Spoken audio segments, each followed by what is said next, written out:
Le thème de cet atelier, c'est adopter la bonne posture. Parce que souvent, face à un jury, on a beaucoup de stress. Déjà, sans qu'il soit déstabilisant, ça peut être très stressant. Donc déjà, on va avoir un petit peu tout ce que je vais vous présenter pendant l'atelier. Donc, on va reparler du cadre général de l'oral. Donc, on va voir brièvement.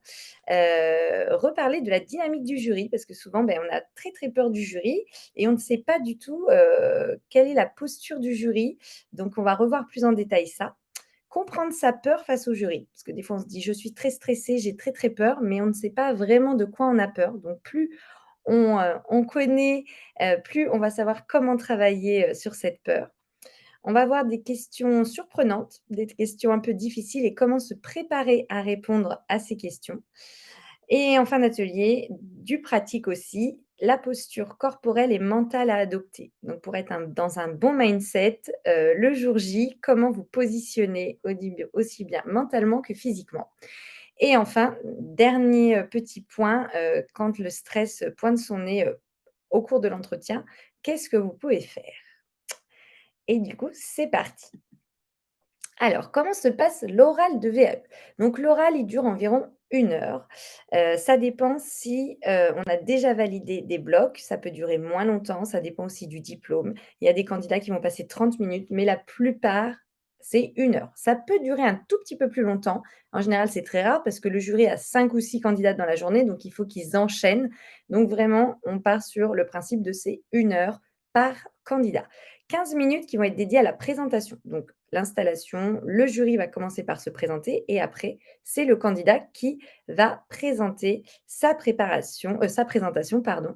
Donc il va présenter, son parcours, sa motivation, les formations qu'il a fait. Donc pour ça, c'est très important de préparer, cette présentation, en vous référant au référentiel et vous pouvez aussi rappeler les activités que vous allez présenter dans votre livret 2, ou rappeler, ce que le livret 2 vous a apporté. La prise de recul, la réactualisation de vos connaissances. Donc cette présentation, c'est vraiment important de l'avoir travaillée parce qu'elle va durer, entre 5 à 10 minutes. Ensuite, vous avez l'entretien avec le jury, donc qui dure environ 45 minutes. Et là, le jury va poser des questions, sur déjà votre présentation. Il va chercher à comprendre toutes les compétences que vous avez mis en œuvre dans votre dossier et clarifier vos propos. Donc pour ça, il va proposer différents types de questions. Donc ça va être des questions sur vos connaissances, ça va être des questions d'approfondissement, ça va être des petits jeux de rôle. Donc plein de questions différentes, comme par exemple, si vous avez fait un change, ils peuvent vous demander: «Comment avez-vous réalisé ce change? Pourquoi vous avez choisi ce produit?» Si vous avez, parlé, de termes techniques ou par exemple d'un détergent, qu'est-ce que c'est que pour vous qu'un détergent? Si vous avez parlé du PAI, qu'est-ce que vous savez sur le PAI? Donc ça peut être des questions vraiment sur votre pratique, mais aussi sur, vos connaissances. Et au niveau des questions pratico pardon, des jeux de rôle, ils peuvent vous dire: «Imaginez, il y a un parent qui arrive le soir, il est énervé. Comment vous vous positionnez?» Ou ils peuvent aussi vous mettre en action. Montrez-nous comment vous feriez pour, nettoyer cette salle, avec un balayage humide. Donc montrez votre technique de nettoyage ou montrez-nous comment vous vous mettrez au sol là pour, prendre un enfant qui joue sur le tapis. Donc montrez votre posture et votre ergonomie. Donc voilà, c'est vraiment différents types de questions et enfin, la décision du jury, à la fin de l'entretien, le jury va délibérer en privé. Quand vous partez de votre entretien, vous ne savez pas si vous avez validé le diplôme. Le jury, ils ont besoin de délibérer et de prendre, la décision tous ensemble. Donc ils vont soit faire une validation totale, donc vous allez recevoir le diplôme d'État ou soit une validation partielle, donc vous allez, savoir si vous avez validé un ou plusieurs blocs de compétences et vous pouvez vous représenter du coup devant le jury sans représenter ces blocs parce que vous les avez déjà validés. Donc voilà vraiment pour, déjà cette première partie, comment se passe l'oral. Maintenant, on va parler du jury. Donc le jury, il est déjà composé de plusieurs personnes. Donc en général, ils ont 2 personnes. Ça arrive d'en avoir 3. Du coup, dans le jury, il y a des formateurs, il y a des professionnels de terrain, des professionnels qui travaillent en structure ou à l'hôpital, et il peut y avoir aussi des directeurs, donc des directeurs de structure, des cadres de santé, donc tout dépend du diplôme. Et le but de l'entretien, ça va être d'évaluer les compétences du candidat, si voir si le candidat possède les compétences du diplôme visé. Et du coup, la dynamique du jury, c'est pas du tout un jugement personnel sur votre personnalité, sur qui vous êtes. Non, il est vraiment là pour évaluer votre professionnalisme. Donc le jury, il fait preuve de neutralité et d'impartialité. C'est-à-dire qu'il va adopter une posture qui est neutre et il va évaluer objectivement chaque candidat. Donc le rôle, c'est vraiment de rester impartial et de ne pas être influencé par votre stress, votre personnalité. Et il va se baser uniquement sur les compétences et les preuves concrètes que vous apportez. Donc plus vous justifiez vos propos avec des exemples, mieux vous allez pouvoir valider les différents blocs. Le jury fait preuve de bienveillance et d'encouragement.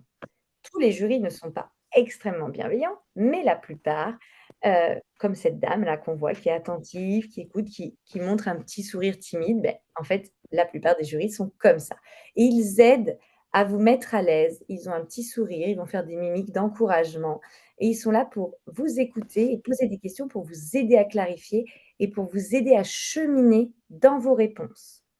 Donc l'objectif du jury vraiment c'est d'avoir une posture qui va vous encourager pour montrer le meilleur de vous-même.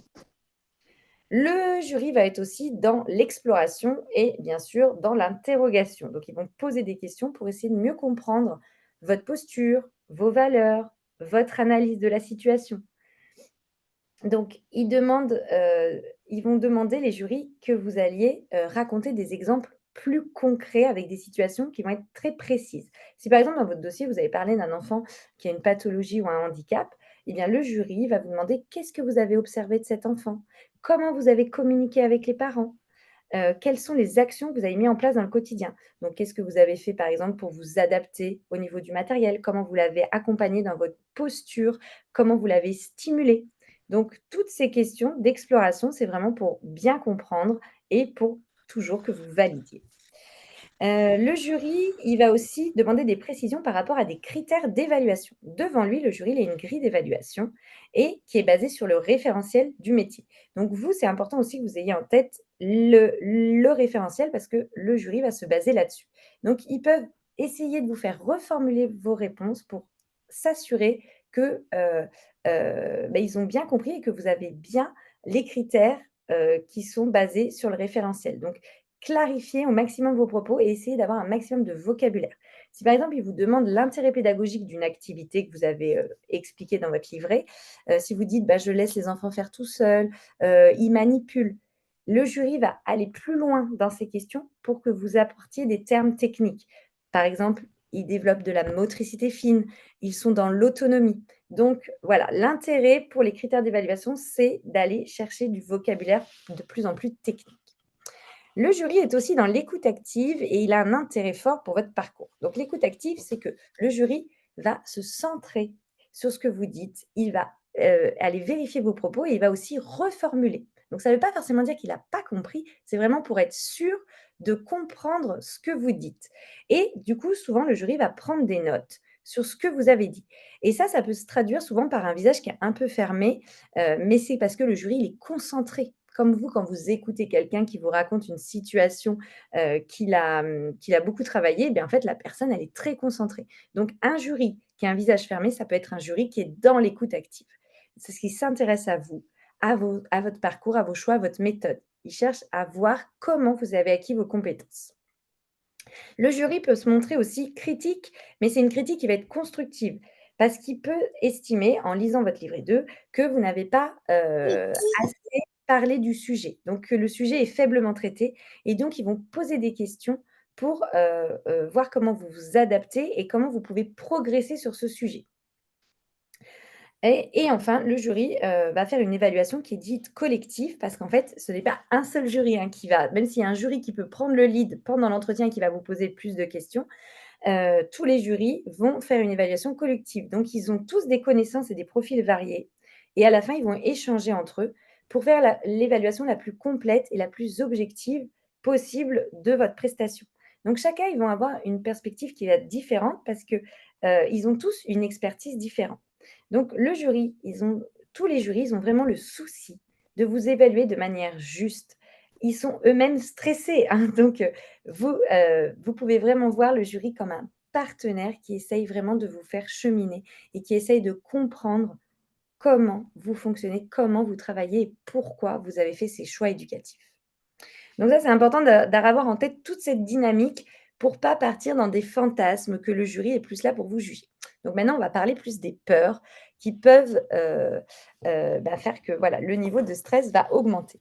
Donc je vous laisse voir toutes les peurs que j'ai notées. J'ai essayé de répertorier un petit peu tout ce que moi j'ai vu, en accompagnant les candidates, et plus on connaît sa peur, plus on va pouvoir travailler dessus. Donc la première peur, c'est la peur de l'évaluation et peur du jugement. On a souvent peur en tant que candidat de ne pas être suffisant, de ne pas assez avoir d'expérience. Il y a aussi le manque de confiance en soi, peur de ne pas savoir répondre aux questions, ou de paraître un petit peu incompétent. Souvent, on se sous-estime. C'est, quand on a un manque de confiance devant le jury, c'est aussi qu'on a déjà aussi un manque de confiance dans la vie en général et souvent, c'est dû à un manque de valorisation parce qu'on n'a pas eu l'habitude de parler de ses réussites. Moi, je sais que quand j'ai commencé ma formation de coach, j'avais fait une formation sur le syndrome de l'imposteur et du coup, de un petit peu remuscler sa confiance en soi, de lister régulièrement les choses qu'on a accomplies. Donc par exemple, toutes les fins de mois, d'écrire 10 choses que j'ai accomplies ce mois-ci, ça va nourrir la confiance en soi. Donc n'hésitez pas à faire des petits exercices de développement personnel pour justement nourrir cette confiance, qui vous manque. Peur de l'inconnu ou de l'imprévu. Donc ça, c'est souvent quand on n'a pas passé devant un jury, qu'on est dans l'incertitude de où ça va se passer, qui va être la personne devant moi, quelles questions on va me poser et ça peut créer de l'anxiété d'anticipation. Quand on est une personne anxieuse, souvent, on va s'imaginer des scénarios de ce qui peuvent passer. Et cette peur, elle va être plus grande si on ne se prépare pas, si on ne va pas repérer le lieu, si on ne prépare pas, si on ne se prépare pas, par exemple, avec, des accompagnateurs, ça peut augmenter, cette peur de l'inconnu. Il y a aussi l'importance de l'enjeu. Si, ça met une pression supplémentaire, en fonction de l'enjeu qu'on porte à cette certification. Plus on imagine que ça va nous changer la vie, plus en fait, on va avoir peur d'échouer. Donc quand on se met un gros enjeu, c'est bien de se renvoyer à la réalité, et de relativiser. Aujourd'hui, j'ai un emploi, cette certification va m'apporter, mais si je ne l'ai pas, je continue de travailler dans le domaine que j'aime, donc essayer de diminuer l'enjeu. Les expériences passées négatives peuvent aussi avoir un vrai lien sur la peur qu'on se fait du jury. Parce qu'en fait, quand on a eu des mauvais souvenirs, donc à l'école ou des examens qu'on a passés, eh bien, ça peut raviver le stress. Même si la VAE, c'est pas le même contexte, le cerveau, il est fainéant. Et le cerveau, en fait, il va créer des raccourcis. Quand on a vécu une expérience négative et qu'on en a revécu une deuxième, ça va créer des croyances négatives sur soi. Donc malheureusement, les expériences du passé peuvent aussi avoir un vrai impact sur notre peur aujourd'hui, même si ce n'est pas du tout le même contexte. On peut craindre aussi l'exposition personnelle. Donc l'exposition personnelle, c'est parler de soi, de se montrer vulnérable, de montrer ses échecs et ses difficultés. Parce qu'aujourd'hui, si on passe une VAE, c'est parce qu'on n'a pas pu forcément passer ce diplôme avant. Donc, dans la présentation, moi, j'aide toujours mes candidates à montrer que les expériences négatives, donc par exemple, un changement, de carrière professionnelle, on n'a pas pu faire d'études ou on a fait un burn-out et bien, en fait, celle-ci a été une opportunité d'évoluer. Donc on peut montrer sa vulnérabilité tout en transformant les propos pour montrer qu'en fait, on est, devenue aujourd'hui cette professionnelle grâce à ce qui s'est passé. Parler de soi, ça peut aussi créer un sentiment d'inconfort et de honte et c'est souvent parce qu'on n'est pas habitué à ce type de situation. Par exemple, les personnes qui vont, travailler sur eux, qui vont voir des psychologues, ils vont plus facilement parler d'eux et de leur vulnérabilité. Donc n'hésitez pas, si vraiment cette crainte de l'exposition personnelle, elle est présente, d'aller parler de ce qui a péché dans votre parcours et parlez-en à vos accompagnateurs, parce qu'ils vont vous aider du coup à cheminer et à montrer que cette expérience négative il y a toujours du positif dans le négatif, a pu vous forger. Le manque de préparation. Donc ça, c'est vraiment, très important, parce qu'en fait, quand on se prépare pas et qu'on se dit: «J'y vais au feeling» et ben, l'anxiété monte, monte, monte et si le candidat n'a pas fait sa préparation, relu son livret, relu le référentiel, réfléchi à toutes les expériences qu'il a vécues, réfléchi à des exemples et bien, le stress va être énorme et de se préparer, bah, ça limite énormément cette peur. L'impression aussi d'être examiné, interrogé. C'est pour ça que je vous ai fait la slide avant, pour vous montrer que le jury n'est pas là pour vous juger. Il est là pour vraiment voir quelles sont les compétences que vous avez acquis et comment vous les avez acquis. Certains voient le jury comme une autorité, comme quelqu'un qui va un peu déceler la faille, qui va les scruter. Et dans le fait, le jury, il n'est pas là pour ça. Il est là pour comprendre quel pro vous êtes. Donc, cette peur, elle peut rester, mais c'est important d'avoir cette autre image du jury, que le jury est là pour nous faire cheminer. Et souvent, cette peur, hein, ça vient de notre héritage, malheureusement, éducatif, de nos parents ou des professeurs qu'on a vécus. Et enfin, la peur sociale et la peur de décevoir. Donc ça, c'est la peur, d'avoir des réactions, de rougir, de bafouer, d'avoir des blancs.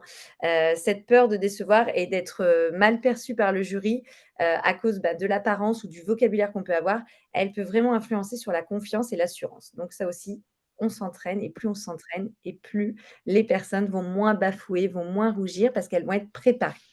Donc, comment, faire de toutes ces peurs un allié? Donc déjà, c'est tout ça va, toutes ces peurs, elles peuvent être vraiment présentes, mais ça va être important de les identifier pour savoir comment mieux se préparer et réduire le stress le jour de l'entretien. Première chose à faire, c'est de se préparer. Donc moi, j'ai animé, 2 ateliers vraiment sur la préparation, un sur comment, réussir son oral et un comment, gérer le stress. Donc n'hésitez pas, si vous êtes, accompagné par Gazouillis, vous pouvez avoir accès à ces 2 replays, qui vont, vous donner plein de clés sur la préparation et sur réduire l'anxiété, avec des fiches, des annales, des groupes de travail, des formations. Comme l'a dit Salomé, nous, chez Gazouillis, on vous propose des formations en plus de l'accompagnement. Il y a des groupes de travail. Moi, je sais que j'ai plein de candidates qui se retrouvent les soirs pour faire des entraînements. Donc, c'est une vraie richesse de se faire accompagner par un organisme. Faire des entraînements, donc pratiquer devant un proche en situation d'entretien ou avec un accompagnateur, ça permet de gagner en assurance et de limiter le stress. L'entraînement, tout ce qu'on va stresser pendant l'entraînement, et ben, ce sera du stress qu'on aura moins le jour J. Moi, je vois de toute manière mes candidates que j'entraîne pendant plusieurs heures, à la fin, elles ont plus du tout le même niveau de stress qu'elles ont au début. Pratiquer des techniques de relaxation, méditation, visualisation, où on se visualise réussir, ça permet vraiment de se faire une préparation mentale et de se tranquilliser. Faire aussi un recadrage. Le jury est là pour évaluer vos connaissances, votre professionnalisme et non pour juger la personne que vous êtes. Si vous rougissez, si vous êtes stressé, c'est OK, vous êtes des humains. Les jurys devant vous sont aussi des humains. Donc, ils ont déjà eu le sentiment de honte, ils ont déjà vécu le stress. Ils ne sont pas là pour juger votre niveau de stress. Et si vraiment vous avez fait tout ça, mais vous sentez que vous avez encore beaucoup de stress, n'hésitez pas à aller voir un professionnel du bien-être. Moi, j'avais fait des séances, par exemple, d'hypnose ou avec un chiropracteur pour m'aider à justement apaiser mon anxiété. Et moi, je propose aussi des séances d'EMDR pour apaiser la peur. Donc, je vais demander à mes candidates, ben, quel est le scénario du pire pour elles, donc quelle est la peur la plus présente.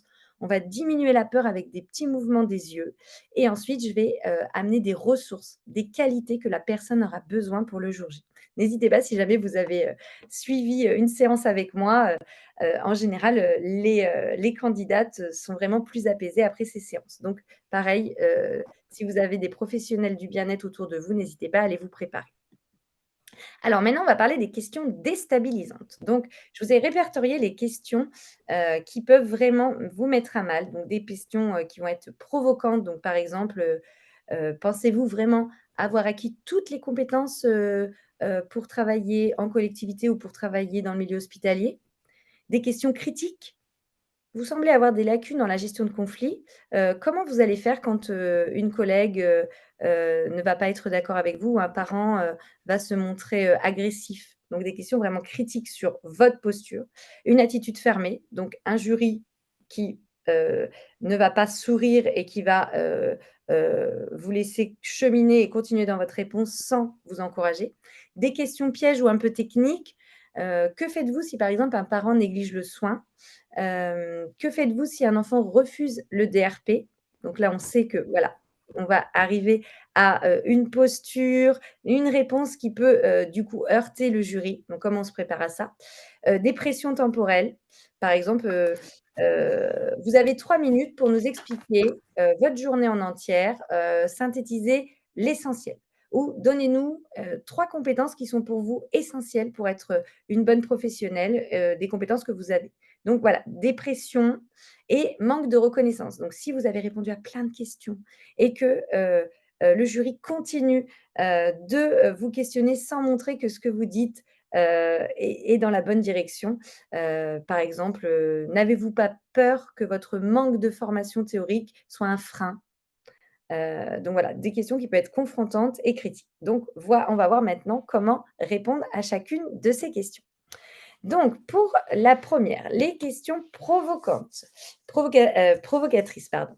Le jury, il essaye de tester votre capacité à réagir sous pression. Donc si vous sentez que la question, elle est un peu floue, n'hésitez pas à demander des éclaircissements. Donc prenez un petit temps pour réfléchir. Donc si par exemple le jury vous dit: «Vous n'avez pas les capacités pour travailler en équipe», on reste calme et on va donner un exemple. Et on va toujours reprendre ce que le jury a dit. «Je comprends votre question. Il est vrai que dans mon quotidien», si vous êtes assistante maternelle, «je n'ai pas de collègue direct.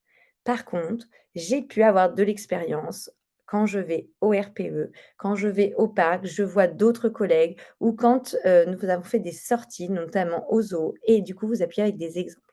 Donc face à une question provocatrice, n'hésitez pas à redemander des éclaircissements. «Qu'est-ce que vous attendez de moi? Est-ce que vous pouvez aller plus loin dans votre question?»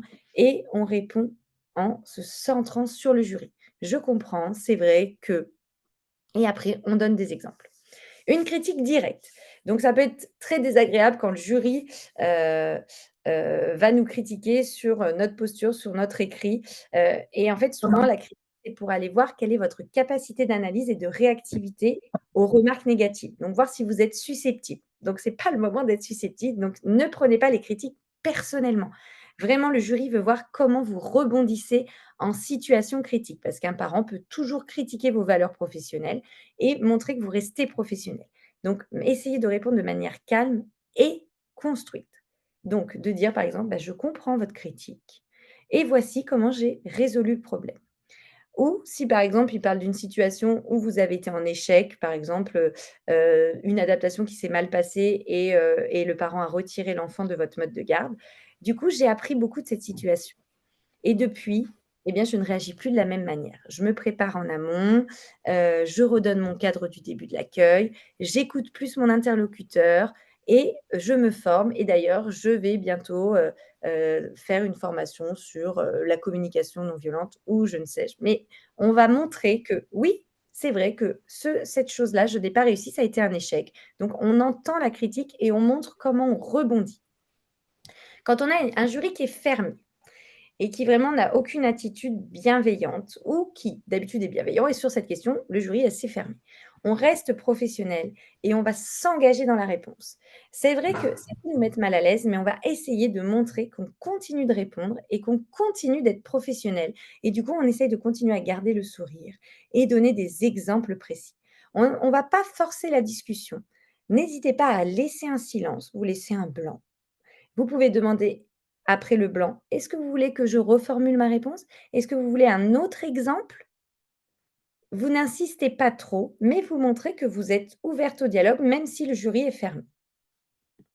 Ensuite, pour les questions, qu'on va dire un peu pièges, ou techniques. Donc là, souvent, ça nous met un peu des sueurs froides si on ne sait pas répondre. Première chose, ne paniquez pas, on ne peut pas tout savoir. Là, le jury, ce qu'ils veulent faire, c'est tester vos connaissances et votre manière d'être logique et d'avoir du bon sens. Donc exposez votre logique, comment vous abordez les choses. Si, par exemple, ils vous demandent, quelles sont les différentes techniques pour prendre le pouls ou pour prendre la température. Vous connaissez pas toutes les techniques. Vous pouvez dire: «Je connais pas la réponse exacte, mais voici comment je ferai ou comment je fais en situation» et vous vous basez sur votre expérience, vous vous basez sur ce que vous connaissez. Si par exemple, vous n'avez jamais été en maternité ou en collectivité sur le nettoyage et qu'ils vous demandent comment nettoyer une structure, ben je ne l'ai jamais fait, mais voilà ce que je sais sur la technique de nettoyage, sur, la formation HACCP que j'ai déjà fait. Donc vous montrez que vous êtes logique, que vous avez du bon sens, que vous êtes pertinent et vous vous basez sur le référentiel. Et n'ayez pas peur de dire: «Je ne sais pas, mais voilà comment j'imagine que, je pourrais réagir en situation concrète». Ensuite, des questions avec de la pression. Donc ça va arriver, enfin ça peut arriver, hein, je dis ça va, mais c'est pas sûr, que le jury puisse vous interrompre, et vous mettre un petit peu dans une urgence. Donc il va enchaîner les questions, c'est pour voir votre capacité à répondre dans l'urgence. Parce que, quand on est dans un métier, où on a affaire à de l'humain, des fois on doit réagir dans l'urgence. Donc là, vraiment prenez votre temps. C'est pas parce que le jury vous presse que vous devez être pressé. Vous prenez votre temps pour répondre, vous respirez même sous pression. Donc si le jury vous a interrompu, n'interrompez surtout pas le jury, vous. Vous allez attendre la fin de la question du jury et vous allez pouvoir, expliquer au jury que vous allez répondre tranquillement. Si jamais, voilà, comme la question que je vous ai donnée tout à l'heure, c'est: «Donnez-nous, en moins de 3 minutes, les choses essentielles de votre métier». Vous pouvez lui répondre: «Je vais vous répondre de manière réfléchie, je prends juste quelques secondes pour vraiment structurer mes pensées». C'est OK, voilà, et après vous commencez à expliquer donc dans la journée ce qui est pour moi essentiel et vous faites un petit résumé, mais vous montrez que vous prenez quelques secondes pour réfléchir. Et enfin, le manque de reconnaissance, un jury qui n'a pas de sourire et qui va, enchaîner les questions. Ça peut être vraiment décourageant parce que, au bout d'un quart d'heure, on a un enchaînement de questions avec aucun sourire et aucune approbation du jury. Ça peut être, déstabilisant, mais on essaye de ne pas du tout montrer qu'on est affecté. Le jury n'est pas là forcément, il est là pour être, pour nous faire cheminer. Donc peut-être que là, son objectif, c'est vraiment que vous soyez plus concrète. Donc concentrez-vous sur votre parcours et essayez d'expliquer le plus d'exemples concrets et de rappeler vos réussites. Donc vous pouvez montrer que vous avez vraiment les compétences et que vous êtes pertinent. Donc s'il n'y a pas de reconnaissance, vous pouvez vous leur montrer que, par exemple, moi depuis toujours, j'ai toujours eu un très bon relationnel avec les enfants. J'ai toujours réussi à gérer les tempêtes émotionnelles. Au RPE, je suis sollicitée très régulièrement pour organiser des ateliers collectifs, ou quand je rencontre mes collègues, eh bien, en fait, on discute beaucoup de notre pratique et je sais que, moi, j'ai toujours un regard et une analyse qui est assez pertinente et du coup, on me demande souvent, mon avis sur, des sujets, des conflits, des questions d'hygiène. Donc n'hésitez pas à vous mettre en avant et montrer que vous avez eu des réussites. Alors ça, c'est vraiment pour toutes les questions. Il est important de structurer sa réponse. Moi, c'est vraiment ce que j'apprends à chacune de mes candidates. On ne part pas dans la réponse comme ça d'un seul coup. Donc, on prend le temps d'organiser sa pensée.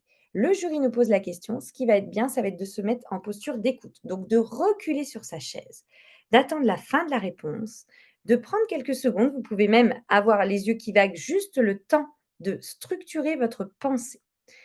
Première chose à faire, ça peut être de reformuler la question pour montrer que vous l'avez bien comprise. Donc là, ce que vous me demandez, c'est d'expliquer comment j'ai aménagé mon espace de jeu. Et du coup, là, le jury va faire un acquiescement.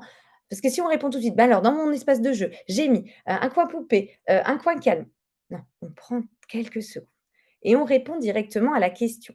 Moi, ça m'est déjà arrivé en entretien d'avoir des personnes qui vont, si je leur demande par exemple: «Donnez-moi, 3 signes qui peuvent montrer qu'un enfant est constipé», eh bien, qui vont, parler de la constipation et qui vont pas répondre aux 3 signes. Alors que je demande des signes, voilà, que la professionnelle aura observés. Donc on répond à la question du jury et on va du général au spécifique. On ne va pas donner un exemple d'abord. On va d'abord parler du sujet, de ce qu'on connaît sur le sujet et après on va au spécifique. On est sur la validation des acquis de l'expérience. Donc on fait une réponse théorique et on s'appuie avec des exemples concrets. Donc si par exemple le jury vous demande votre aménagement de l'espace, n'hésitez pas à expliquer comment vous avez aménagé votre espace et concrètement comment vous avez fait évoluer cet espace en disant: «Alors cet espace, je le mets en place depuis à peu près 2 ans, mais avant, quand je n'avais pas encore suivi de formation sur l'aménagement et le jeu, eh bien, je proposais les jeux, je mettais des caisses au sol et je laissais la caisse toute la journée. Alors qu'aujourd'hui, j'ai plus des petits tiroirs, des petits plateaux, voilà. Donc vous donnez des exemples concrets et vous parlez aussi de ce que vous avez observé des enfants. Donc je vois que maintenant que j'ai proposé cet aménagement, les enfants vont plus facilement vers le coin dinette, vont plus facilement se déplacer, prendre les jouets pour se mettre sur la table. Avant, je n'avais pas forcément de table. Donc voilà, vous mettez vraiment du concret, et c'est ça qui va faire, qui va montrer, au jury votre posture et vos valeurs. Et Essayez au maximum d'être concis et d'aller à l'essentiel. Dans vos réponses, une réponse qui pour moi est vraiment bien, c'est une réponse qui va durer 1 à 2 minutes. Pas plus, pas moins. Si vous voyez que le jury, vous avez c'est vraiment un échange. Quand vous parlez, est un peu, en train de réfléchir ou est en train de prendre des notes, n'hésitez pas à dire: «Est-ce que vous voulez que j'aille plus loin dans ma réponse? Est-ce que vous voulez un autre exemple?» pour montrer que vous êtes vraiment dans un échange et pas dans un monologue. Vous n'êtes pas là pour faire une conférence. Donc vraiment, essayez au maximum d'être concis, même si le sujet vous passionne. Voilà pour les réponses. Maintenant, la posture mentale à adopter. Donc, quel est le mindset? Déjà, de vous dire et de montrer que vous êtes expert. Vous êtes expert de ce que vous avez fait. C'est vous la personne qui vous connaissez le mieux, qui connaissez mieux votre parcours, qui connaissez mieux votre expérience. Donc, ça mérite d'être dit, ça mérite de montrer à ce jury vos valeurs. Donc, partez avec: «Je suis expert de mon domaine et je suis expert de mon livret 2». Être dans l'instant présent. Donc évitez d'avoir des pensées qui vont vous distraire de: «Oh là là, il a réagi comme si», de repartir dans des peurs. On est là, présent, disponible et on se concentre sur le moment T. Comme quand on est avec les enfants, vous prenez exemple des enfants, ils sont tout le temps dans l'instant présent. Essayez au maximum d'être authentique. Pas besoin d'être parfait. Là, ce que le jury veut voir, c'est, vous, qui vous êtes. Donc essayez d'être fidèle, d'être honnête, de montrer votre cheminement. Moi, par exemple, quand je suis passée devant le jury, je leur ai vraiment dit que moi, au début, je n'avais pas du tout la posture d'une éducatrice, j'étais plus une animatrice parce que j'adore les activités et du coup, je mettais en place inlassablement des activités et petit à petit, je me suis mis à cheminer, à être plus dans l'observation et me baser sur ce que je voyais et je comprenais des enfants. Et du coup, en expliquant avec honnêteté tout mon cheminement, le jury en face comprend mieux la professionnelle que vous êtes. Donc n'hésitez pas à vraiment vous mouiller et montrer qui vous êtes et quel a été votre cheminement. Voyez le jury comme un partenaire. Ça, c'est vraiment important. Le jury, il est là pour comprendre votre parcours, pour voir quel professionnel vous aide. Dites-vous, le jury est là pour m'aider à avoir mon diplôme. Si le jury n'était pas là, je ne pourrais pas valider ses compétences. Donc, heureusement qu'il y a des professionnels qui sont là pour m'écouter et pour justifier que je suis une professionnelle, que je mérite d'être éducatrice, que je mérite mon CAP, que je mérite d'être auxiliaire. C'est comme avec les enfants. Vous voyez, quand on a une posture et qu'on observe l'enfant avec méfiance ou avec confiance. Les personnes qui vont observer l'enfant avec confiance, ils vont laisser faire. Les personnes qui vont observer l'enfant avec méfiance, ils vont tout le temps être à l'interrompre, à remettre le cadre. Eh bien, c'est pareil pour vous. Si vous voyez le jury comme un partenaire, eh bien, vous n'allez pas être dans le mindset qu'un jury qui va vous juger. Donc, essayez plus de voir le jury comme quelqu'un qui est là pour vous aider à avoir ce diplôme. Montrer une attitude de curiosité, être vraiment dans l'échange avec le jury. Vous avez montrez que vous avez envie de réfléchir, d'approfondir vos connaissances. Quand ils vous parlent d'un sujet que vous ne connaissez pas, ou que vous maîtrisez peu, «Ah mais je m'attendais pas à ce sujet et c'est vrai que c'est quelque chose qui m'intéresse. Je n'ai pas vu dans mes révisions, mais je vais me le noter parce que vraiment je trouve très pertinent, aussi de penser à cet aspect». Si par exemple vous avez plus parlé de la sécurité, physique et pas de la sécurité affective, vous dites: «Mais c'est vrai que pour moi c'est essentiel, mais là j'en ai pas parlé, c'est vraiment un sujet qui me questionne». D'ailleurs, j'ai regardé une conférence il y a peu de temps sur Winnicott et la figure d'attachement et je voulais en savoir plus sur ce domaine. Donc vous montrez que voilà, vous êtes ouvert et que vous êtes quelqu'un qui se remet en question. Et posture mentale aussi, adopter les remarques constructives. Le jury va vous faire des observations, eh bien, n'hésitez pas à montrer que vous êtes ouvert et que vous êtes, quelqu'un qui peut s'adapter, se remettre en question. Vous n'êtes pas quelqu'un qui sait tout, vous n'êtes pas parfait comme tout le monde et c'est OK et c'est même beaucoup plus professionnel de le montrer. La posture physique à adopter. Posture droite et détendue. On va essayer de relâcher les épaules et ça montre de l'assurance et du sérieux. On n'essaie pas de s'avachir et si on sent qu'on est tout raide, tout dur, tout stressé, n'hésitez pas à bouger un petit peu vos épaules, détendre un petit peu la mâchoire, boire un petit peu d'eau. Ça va justement, vous allez vous recentrer sur votre corps. Le regard stable, ça montre qu'on est engagé, qu'on est sincère dans ce qu'on dit. Donc on regarde naturellement le jury. Surtout quand il y a un jury qui prend la parole, on ne va pas, regarder un autre jury, on regarde la personne qui nous parle. La position des mains. La position des mains, donc on les met sur la table ou sur les genoux et on va éviter de croiser les bras, on va éviter de jouer avec un objet, hein, parce que ça peut montrer sa nervosité. Donc vraiment, vous posez vos mains tranquillement. Pareil pour les jambes, posées au sol. On évite de croiser les jambes, on reste stable, ancré. Plus on a les pieds posés, plus se sent puissant. C'est vraiment un ancrage le sol. Donc on va sentir qu'on est plus dans le contrôle. Donc on met ses 2 pieds bien à plat dans le sol et pas les jambes croisées. Essayez d'avoir une expression faciale ouverte, donc un sourire léger, mais naturel, et évitez d'avoir les sourcils froncés, d'être trop sérieux. Par exemple, dans votre présentation, comme c'est vraiment un entraînement que vous pouvez faire, entraînez-vous devant le miroir, entraînez-vous en le faisant avec le sourire, ou quand le jury va vous poser des questions, ne pas faire la surprise. Donc ça aussi, on s'entraîne beaucoup avec mes candidates sur les aspects, du visage et l'ouverture. Montrer qu'on est détendu et faire des gestes modérés et contrôlés. Donc c'est bien d'appuyer ses propos avec des gestes, mais faire des gestes lents et montrer que vous maîtrisez vos émotions. Donc voilà pour la posture. Donc les qualités à mettre en évidence devant le jury sont, pour moi, l'autonomie et la prise d'initiative. Montrez que vous n'hésitez pas à vous adapter, mettre en place des choses avec des exemples à l'appui. Montrez votre professionnalisme et ça, au-delà des mots, ça va se sentir dans votre posture, dans votre écoute, dans votre ouverture au jury. Et aussi montrer que vous êtes ouvert au feedback, donc aux critiques et à l'amélioration continue. Donc n'hésitez pas, si vous avez une question, est-ce que vous referiez la même chose? Toujours de dire: «Je, je vais j'essaye d'être le plus professionnel possible et du coup, j'essaye toujours de m'améliorer». Donc peut-être dans cette situation-là, tout de suite, je ne vois pas, mais je suis ouverte si vous avez des conseils à me donner. Toujours c'est toujours bien de montrer que vous avez changé par rapport à ce que vous avez fait en faisant une formation, en lisant, en développant votre pratique, en faisant des analyses de pratique. Donc l'important, c'est vraiment de rester sincère et de montrer que vous maîtrisez les compétences. Je pense que je l'ai dit 50 fois, mais je le répète. Et enfin, le stress pendant l'entretien. Donc qu'est-ce que vous pouvez faire quand, voilà, même si vous êtes bien préparé, qu'est-ce qu'on peut faire quand, le stress arrive? Déjà, une respiration profonde. Quand on est stressé, on oublie souvent de respirer. On inspire et on expire lentement, tranquillement, hein, et ça va permettre de reprendre un rythme calme et du coup l'élocution, pardon, sera plus fluide. On peut faire de l'autocontact. Donc ça va nous amener de l'ocytocine ou du crawling. L'autocontact, c'est si vous avez mis vos mains sur la table, vous n'allez pas pouvoir faire de l'autocontact, mais d'un coup, vous croisez vos mains et vous allez vous caresser tout doucement avec votre pouce. Donc ça, vous vous entraînez à le faire devant un miroir pour pas que le jury le voie. Donc moi, je mets mes mains ici pour que vous voyez bien, mais évidemment, vous laissez vos mains sur le bureau. Du crawling, c'est les pieds. Donc vous mettez vos pieds bien à plat. Vous pouvez le faire là pendant que je vous parle.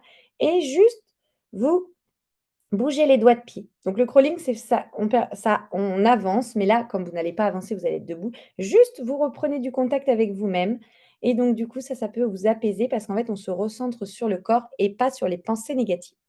Et du coup, gestion de l'autodialogue. Donc l'autodialogue, c'est ce que je me dis à moi. Donc si là, d'un coup, vous avez un coup de stress et souvent on se dit: «Oh, je suis nul, je vais échouer». On se remet dans un bon mindset et ça, c'est important de se le dire avant de partir à son entretien. Je vais faire de mon mieux. Je suis préparée, je suis capable. Donc l'autodialogue, ça se fait pas qu'au moment de l'entretien, mais au moment de l'entretien, n'hésitez pas à vous le redire. Je vais faire de mon mieux. Allez, la prochaine question, je saurai y répondre. Je suis professionnelle, je suis préparée, je suis capable. Donc plus on va se parler de manière positive, plus le stress, il va s'évacuer. Visualisation positive. Une question vous heurte, vous vous visualisez avec les enfants, avec d'autres professionnels, quand vous êtes avec vos collègues, comment vous êtes professionnel dans votre quotidien. Donc ça va vous aider tout de suite à vous revisualiser dans le quotidien et du coup, immédiatement, votre posture va redevenir plus professionnelle. Et garder un contact visuel et une posture ouverte. Posture droite avec un petit sourire, même avec le stress et le trac. Cela envoie un signal à votre cerveau heu, que, en fait, vous êtes en confiance, un signal de confiance au cerveau. Comme par exemple les étudiants quand ils révisent, ils peuvent mettre un stylo dans la bouche, comme ça il y a un petit sourire et donc du coup, ça envoie des messages contraires au cerveau. Donc là, si vous faites un petit sourire, que vous montrez droit, ça va montrer à votre corps que vous êtes bien, que vous êtes en posture d'ouverture et en créant le contact visuel avec le jury, ça peut recréer une connexion et justement un apaisement parce que vous pouvez avoir un des membres du jury qui vous regarde à ce moment-là et qui vous fait un petit sourire et du coup, ça lâche le stress. Donc, l'essentiel vraiment à retenir, c'est rester calme et professionnel. Donc, le calme, ça se joue dans le mental et dans la posture physique, avec la préparation. Soyez flexible et ouvert. Donc, ouverture d'esprit, ouvert aux critiques, ouvert à la remise en question. Répondez avec des exemples précis. Donc, préparez-vous des exemples autres que ce que vous avez mis dans votre livret 2 pour pouvoir apporter plus d'expertise. Admettez de ne pas savoir. C'est OK, on n'est pas parfait, on ne peut pas tout savoir, donc n'hésitez pas à montrer, «Je ne sais pas exactement vous répondre, mais» avec du bon sens et prenez le temps nécessaire. Acceptez les silences, les pauses. Donc le stress, c'est normal et c'est naturel. Ça peut être hyper bénéfique, vous le savez, parce qu'on peut être plus concentré et plus attentif. Donc avant de partir à votre oral, n'hésitez pas à vous redire un petit mantra. Je suis passionnée, je suis prête, je veux ce diplôme et je l'aurai. Dire au jury aussi quand vous arrivez, je suis un peu stressée, mais j'ai envie ou j'ai hâte de répondre. Donc d'être vraiment honnête et authentique, montrer ce qui se passe pour vous. Et n'hésitez pas en y allant aussi à vous mettre une petite musique motivante.